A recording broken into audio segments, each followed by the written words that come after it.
Alô, meus amigos do Prisma Clube. Tem um Prismazinho 2012 e ele apresentou esse barulho agora. Quer saber de vocês aí, vocês que têm mais experiência, se é normal esse barulho, ó. Não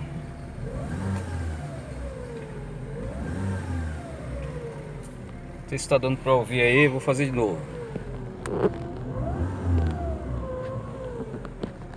Quando ele anda também na aceleração, ele faz esse piado,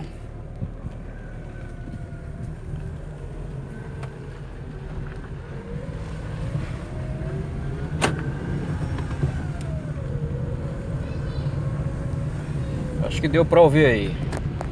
Fica aguardando aí o auxílio de vocês aí, tá bom, moçada? Um abraço, fica com Deus.